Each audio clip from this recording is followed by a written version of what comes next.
I never thought one night would change my entire existence.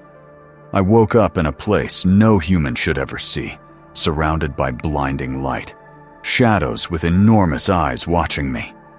They didn't speak, but I felt them inside my head. And then, they touched my throat. Since that moment, nothing has been the same. I bear the scar here, 2 thin lines on the side of my neck. People think they're just marks, but I know what they are. They took me.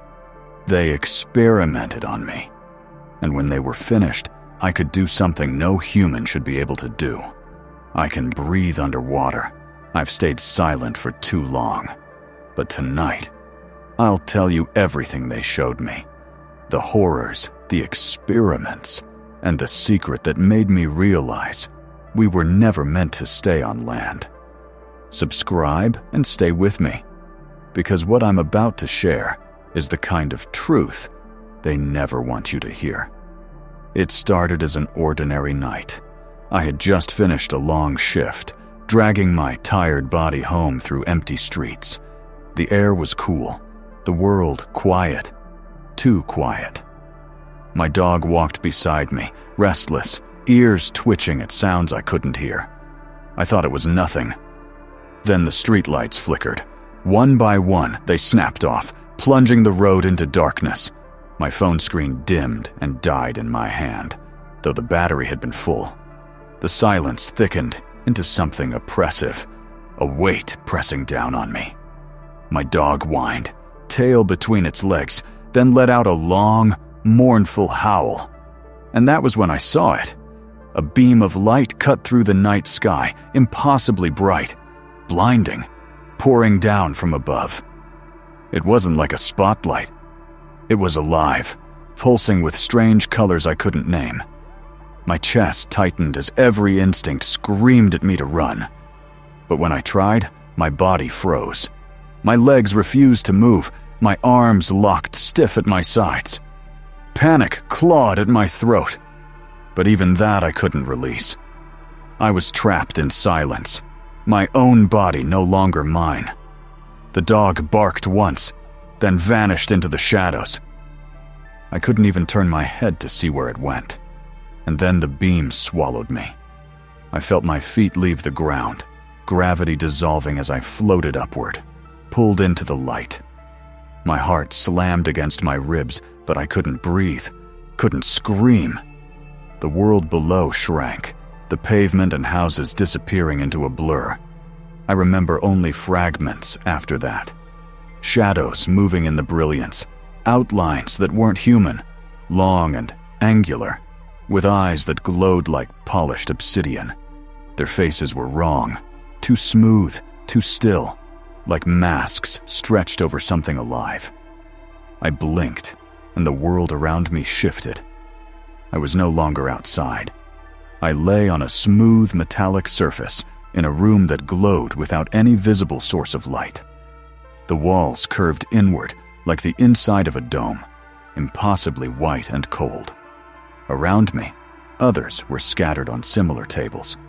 Men, women, even children. Some lay motionless. Others twitched, as if fighting invisible restraints. I tried to sit up. My body refused. My arms were pinned, though nothing held them. My throat burned, as if something pressed against it from the inside. That was when they appeared. The beings stepped forward, tall, thin, their skin pale gray, almost translucent. Their eyes were enormous, black pools without reflection. They didn't speak, but their presence thundered inside my head.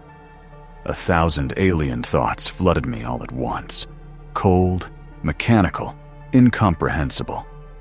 I wanted to scream, but my lungs betrayed me. I could only watch as one of them leaned over me. Its long fingers hovered above my neck, moving with deliberate precision. My pulse raced, each beat echoing in my ears like a countdown. Then it touched me. A shock surged through my throat, sharp and icy. My vision blurred as if I were drowning in air. My chest convulsed, struggling to pull in breath. But instead of suffocating, something strange happened. I felt a shift, like new passages opening inside me. My throat vibrated, a searing ache spreading into my chest. In the corner of my vision, I saw another human thrashing violently. He gasped, choking, bubbles of fluid spilling from his mouth. They had submerged him into a capsule filled with liquid. His eyes bulged with terror, and then he went still. I thought that would be me, but as the alien fingers pressed deeper against my skin, I felt something snap, not breaking, but unlocking. My lungs convulsed again, and suddenly the panic eased. The burning in my throat dulled into a strange coldness, like gills opening where none should exist. The being stepped back, its black eyes unblinking, as though it were waiting for me to realize what had changed. I drew in one final desperate breath, air burning my lungs before everything went black. The last thing I remember before losing consciousness was the sound of rushing water and a voice that wasn't mine, whispering inside my head, "Breathe differently, or drown." Cold. That was the first sensation that slammed into me as I woke. Not the crisp air of night, not the chill of wind, but something heavier, thicker, pressing in from every direction. I opened my eyes and everything was blurred, distorted. Shapes floated, edges bent like reflections in glass. Panic surged through me as I realized where I was. I wasn't lying on a bed anymore. I was suspended in liquid, inside a massive transparent capsule. I thrashed instinctively, arms flailing against the dense resistance of the fluid. Bubbles poured from my mouth in a frantic rush. My lungs screamed, burning, demanding air. I clawed at my throat, desperate, sure I was about to drown. And then I remembered the voice. Breathe differently, or drown. I forced my body still, though terror rattled every nerve. My chest convulsed, the last fragments of air escaping in a trail of bubbles. Reflex begged me to inhale, to suck in the water. But my mind screamed. My body decided for me. With a convulsive heave, I pulled in a mouthful of liquid. The taste was metallic, alien, thicker than seawater. I expected agony, choking, death. But instead, my lungs accepted it. The burn faded. The panic eased. My chest expanded, and for the first time I realized I was breathing. Breathing water. The fluid moved in and out of me like air, flowing through passages that hadn't existed before. My throat tingled with a strange vibration, each intake more natural than the last. The terror began to dull, replaced by a surreal calm. I pressed my palms against the glass of the capsule, staring in disbelief at my own reflection. My skin looked pale in the faint blue glow, but along my neck, I saw it. 2 faint slits, pulsing as I inhaled. Gills. Shock rippled through me, but before I could process it, movement caught my eye. In the capsules beside me, others floated. Some were motionless, their faces pale and slack. Others twitched violently, bodies convulsing as bubbles streamed from their mouths. A woman near me clawed at the glass until her wristband of tubing tore free, her body going limp. She hadn't adapted. I realized with sick horror, we were being tested. Shapes moved outside the capsules, the beings, tall, gray, their enormous eyes fixed on us like scientists watching lab animals. They glided past silently, their hands resting on strange devices that blinked with colors I couldn't name. One of them stopped at my capsule. It tilted its head, black eyes widening slightly. I felt its presence in my mind again. You survived. The thought was not words, but it rang clear. Cold. Final. I pressed my palms harder to the glass. Why me? I tried to shout, but only streams of bubbles escaped. The being didn't answer. It simply lifted one long hand and pressed its fingers to the glass. The surface rippled faintly under its touch, though it remained solid. Then I was lifted. The capsule moved, sliding along some unseen track deeper into the chamber. I twisted, peering through the distorted water. Rows upon rows of capsules stretched into the distance, each holding a person, hundreds of us, maybe thousands. Most struggled. Many already floated still. We were part of something vast, an experiment bigger than anything I could imagine. The capsule locked into place inside a larger tank. The walls slid away, merging my chamber into a shared pool with others who had survived. For the first time, I wasn't alone. They drifted toward me, half a dozen figures, human like me, but changed. Their eyes glowed faintly in the blue liquid, their movements graceful, unbound by panic. They swam like creatures born to the depths, their bodies adapting in ways mine hadn't yet. One of them approached, a man with scars running down his chest. He reached out a hand, steady, calm. I hesitated, then took it. His grip was firm, reassuring. Through the muffled distortion of water, I heard his voice, not with my ears, but in my mind. "Welcome. You're one of us now." Before I could reply, alarms pulsed red through the chamber. Bubbles surged violently as several capsules cracked, spilling lifeless bodies into the tank. The beings outside moved swiftly, sealing the failures away, dragging them into the shadows. The scarred man's grip tightened on mine, his eyes locked with mine, filled with something I hadn't felt since the abduction began, determination. "Survive," he whispered in my head, "or you'll end up like them." And then the tank began to drain. The water level dropped rapidly, pulling me and the others down as the chamber drained. My body resisted at first, lungs screaming as liquid rushed out of them, but the slits on my neck pulsed harder, filtering what little remained.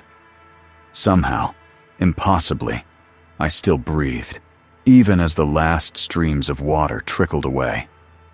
When the floor of the tank was exposed, we collapsed onto the smooth metallic surface. I coughed violently, spitting fluid onto the ground. My chest burned, but not with suffocation, more like the ache of new muscles forced into use. Around me, others did the same, some shaking uncontrollably, others rising to their knees with unnerving calm. Above us, the beings moved silently along high platforms, their black eyes unblinking. One raised a hand, and the chamber lit up. A new door opened in the far wall. Beyond it lay another chamber, this one filled entirely with water, deeper than I could see, its surface rippling with an unnatural glow. The scarred man who had held my hand earlier stood, his movements fluid despite the exhaustion. His voice whispered in my head again. "This is the test. Swim or die." Before I could respond, the floor tilted. We slid as one into the pool, plunging back into the suffocating embrace of liquid. This time, panic didn't take me. My body adapted quicker, gills drawing in water with steady rhythm.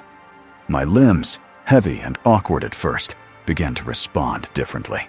I kicked, and instead of sinking, I glided forward. The water no longer resisted, it embraced me. Shapes moved around me. The others, swimming with eerie precision, their bodies twisting like trained predators. Some shot upward, others dove deeper. I struggled to keep up, but each movement grew easier. My vision sharpened. The blur of water cleared until I could see every detail. There were structures here, carved into the walls of the pool arches of black stone, glowing runes etched into their surfaces. Strange currents pulled me toward them. I resisted, but a thought not my own whispered inside my skull. "Go deeper. Learn." I descended, my heartbeat steady, lungs drawing water without pain. At the bottom, I saw them. Figures that weren't human. Amphibious creatures. Their skin slick and pale, their eyes shining like orbs of light. They swam with impossible grace, circling us, observing. One darted closer, its webbed hand brushing my arm. The touch sent a shiver down my spine, not of fear, but of recognition. It wasn't alien. It was familiar, as if it had once been human. I recoiled, bubbles spilling from my mouth. The scarred man appeared beside me, gripping my shoulder. "Don't be afraid. They're what we become if we survive." Before I could process his words, chaos erupted. One of the new recruits panicked, thrashing violently. His gills fluttered uselessly, his eyes wide with terror. He tried to swim upward, but the water around him thickened, currents dragging him back down. The amphibious beings closed in, surrounding him. A single gesture from one of them, and his body went limp, drifting like a broken doll. I wanted to look away, but I couldn't. This was the reality. Survive the transformation, or vanish into the abyss. We swam for what felt like hours, our bodies pushed to their limits. My muscles burned, but with every stroke I grew stronger. My lungs no longer begged for air, they thrived. I could hear faint whispers in the currents, as if the water itself carried thoughts. Some were warnings, others commands, all pressing me to adapt. Finally, a signal echoed through the chamber, a pulse of light from above. The test was over. We rose together, breaking the surface with unnatural ease. The air above felt thin, almost alien now, but I could still breathe it. I realized with a start that I was caught between two worlds. I no longer belonged fully to the surface, nor entirely to the depths. The beings on the platform watched silently. One raised a long, thin finger and pointed directly at me. In my mind, the voice returned, colder than ever. "Chosen." The scarred man looked at me, his face unreadable, but his thoughts sharp. "It means you'll see what comes next. Few ever do." I shivered, not from the cold of the water, but from the weight of something far greater. I was no longer just surviving an abduction. I was part of their plan, and deep inside, I knew this was only the beginning of what they intended to make of me. The word "chosen" echoed in my mind long after the chamber drained again, leaving me and the others gasping on the metallic floor. My body trembled, every muscle aching. Yet beneath the exhaustion there was something else. A strange exhilaration. The water no longer felt like an enemy. It felt like home. The gray beings moved among us in silence, their enormous eyes fixed on each of us, as though weighing our worth. When they passed me, they paused. One touched its long, thin finger to my shoulder, and for an instant my vision warped. The room dissolved into colors and shapes that weren't real, memories not my own, whispers of the deep. When it lifted its hand, the images vanished, leaving only a single thought burned into me. "You will go deeper." We were herded into a new chamber, smaller and darker. At its center was a pool of black water, deeper than I could see. Lights glowed faintly along the walls, illuminating symbols carved into stone, spirals, waves, and eyes staring endlessly outward. The scarred man stood at the edge, calm as ever. "This is where they teach us," his voice brushed against my thoughts, "where we stop being human or die trying." One by one, we were pushed into the pool. The water swallowed me whole, icy and heavy, yet my body adapted faster this time. My gills flared wide, pulling the liquid into me with smooth rhythm. The whispers returned, stronger now, curling through the water like invisible currents. Shapes stirred in the depths. Not the gray aliens this time, but the amphibious beings I had seen earlier, transformed humans.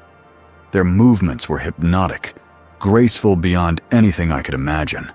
Their eyes glowed softly as they circled us, their bodies sleek, skin shimmering faintly in the light. Then the training began. At first it was simple, swimming through glowing rings of light suspended in the water, learning to twist and dart like fish. The others moved clumsily, struggling, but I found myself adapting faster. My lungs no longer strained. My body no longer felt weighed down. Instead, I cut through the water with growing ease, my movements smoother with every stroke. Then came the second test. Endurance. The amphibians formed a circle around us, stirring the water into violent currents. Waves slammed into me from every direction, spinning me helplessly. Panic clawed at my throat, but I forced myself to remember their first lesson: breathe differently. Each time the current flipped me, I drew water into my lungs and let it flow out again. Steady, calm. Hours seemed to pass. When the currents finally stilled, half of those who had entered the pool were gone, their limp bodies drifting into the shadows. I should have been horrified, but exhaustion dulled everything. Only one thought remained. I was still alive. The amphibians approached, their glowing eyes fixed on me. One reached out, pressing its webbed fingers against my chest. My vision blurred again, and suddenly the world changed. I wasn't in the pool anymore. I stood in a vast undersea canyon, illuminated by glowing towers carved into the stone walls. The city stretched out before me, spirals of white and silver architecture rising from the ocean floor, pulsing faintly with light. Creatures swam between them, hybrids, not human, not alien, but something in between. The vision ended as suddenly as it began, leaving me gasping in the water. "They showed you," the scarred man's voice echoed in my head, weaker now from exhaustion. "The city below, their world, where we are meant to live." I floated in stunned silence, heart pounding. An entire civilization beneath the ocean, hidden from the surface, waiting. But then another thought struck me like a stone sinking into the depths. If this was where they wanted us to live, what had they planned for the world above? The vision of the city haunted me, even after we were pulled from the training pool. I lay on the metallic floor, shivering, my body dripping with strange water that never seemed to dry. My lungs worked in dual rhythm, now air and water, both equally natural.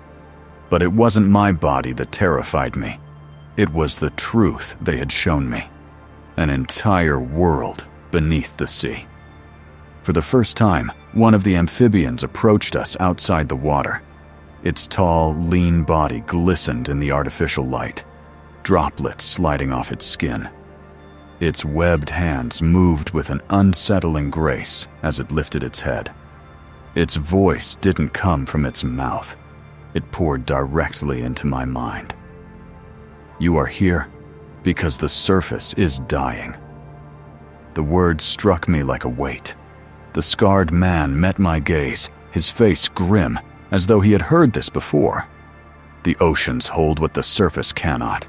Energy, power, life."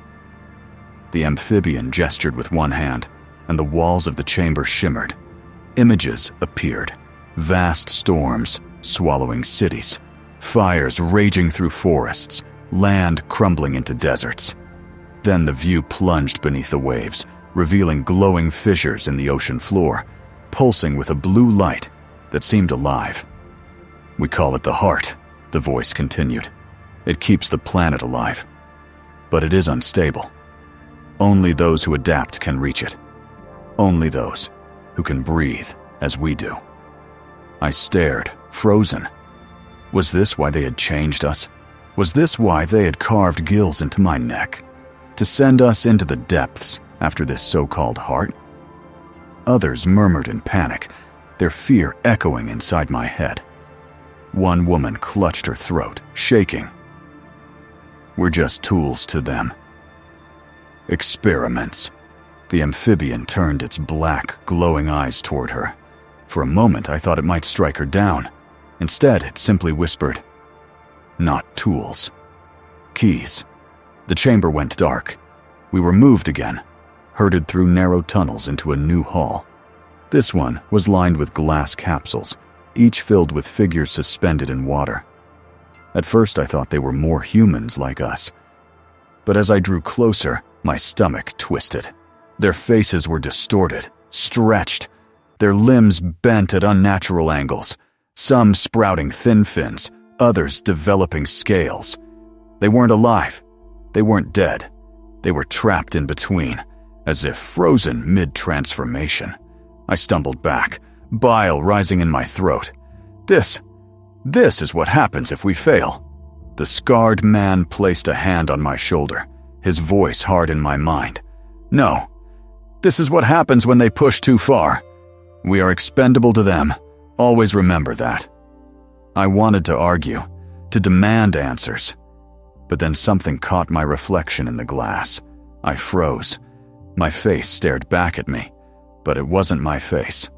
My eyes glowed faintly, pupils thin and sharp, and along my cheekbones I saw the faint shimmer of scales.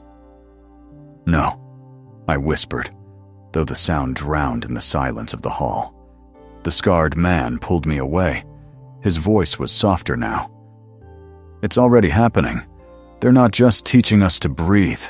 They're changing us. Completely. The amphibian who had spoken earlier drifted past us, its movements too fluid, too perfect. It glanced at me briefly, as if it had heard my thoughts. Then, with a voice like the weight of the ocean itself, it said, "You will lead them deeper, to the heart, whether you want to or not." I staggered, breath catching in my lungs. For the first time, I realized this wasn't about survival. It wasn't even about transformation. It was about control. And I was at the center of it. The words, "You will lead them deeper," echoed inside my skull like a curse. I couldn't shake them, no matter how hard I tried. Every breath of air, every pull of water into my lungs reminded me. I wasn't the same anymore. I wasn't fully human. When they led us back into the tunnels, I noticed the others. Their movements were changing. Some swam effortlessly, their limbs too fluid, their eyes glowing faintly in the dark. A few whispered silently, their voices carrying without sound, sliding into my mind the way the aliens' thoughts did. I was becoming one of them. The scarred man swam beside me, his eyes sharper than ever. His voice brushed against mine. "They think you're their leader now, but you don't belong to them. Remember that." I wanted to ask him how he knew, but before I could, the walls trembled. Sirens, if that's what they were, flashed crimson lights across the tunnels. The current surged, sweeping us toward another chamber. This one was vast, a cavernous dome filled with rows of pods. Each pod held a human, or what had once been human. Their bodies twitched weakly, connected to tubes, pumping glowing blue liquid into their veins.